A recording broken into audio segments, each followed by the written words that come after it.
రాజకీయ కుట్రతోనే కొందరు నేతలు రైతులను రెచ్చగొట్టి అధికారులపై దాడులు చేయించారని డిప్యూటీ సీఎం భట్టి విక్రమార్క ఆరోపించారు. కాంగ్రెస్ సర్కార్ ఎవరి భూముల్ని బలవంతంగా లాక్కోలేదని చెప్పారు. రైతుల భూములు లాక్కున్న వారు రైతుల గురించి మాట్లాడుతున్నారని భట్టి విక్రమార్క విమర్శించారు. కొద్దిమంది రాజకీయ పార్టీకి సంబంధించిన నాయకులు కావాలని కుట్రపూరితంగా కొద్దిమంది అమాయకులైనటువంటి దళిత గిరిజనులను రెచ్చగొట్టి వాళ్లకు నష్టం జరిగేటట్టుగా ఆ కలెక్టర్ స్థాయి అధికారి పైన దాడి చేపించి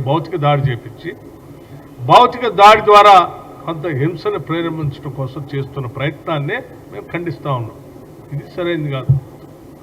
మీలాగా బలవంతంగా మేము ఎక్కడ ఎవరు భూములు లాక్కోలేదు. మీలాగా ఆనాటి కాంగ్రెస్ ప్రభుత్వాలు పంచినటువంటి దాదాపు 24 లక్షల ఎకరాలు అసైన్ చేసినటువంటి భూముల్లో హైదరాబాద్ చుట్టూ పరిసర ప్రాంతాల్లో దాదాపు నాకు తెలిసే కొన్ని నియోజకవర్గాలకు సంబంధించి 1-2 నియోజకవర్గాలకే 10,000 ఎకరాల పైబడి ఈ అసైన్ ల్యాండ్ భూములు గుంజుకొని ఆక్షన్ చేసినటువంటి దుర్మార్గులు మీరు, లేఅవుట్లు అమ్ముకున్నటువంటి దుర్మార్గులు మీరు. ఏ ప్రభుత్వ అవసరాల కోసం పరిశ్రమలు పెట్టడానికో కాకుండా చివరికి వాటిని అసైన్ చేసినటువంటి భూములు వెనక్కి తీసుకొని లేఅవుట్లు చేసుకొని ఆ లేఅవుట్ల ద్వారా మీరు మిగతా వాళ్ళకి అమ్మి పైశాచిక ఆనందం పొందినటువంటి మీరు ఈరోజు ఈ గిరిజనుల గురించి దళితుల గురించి మాట్లాడుతూ ఉంటే దెయ్యాలు వేదాలు వాళ్ళు ఇచ్చినట్టుగా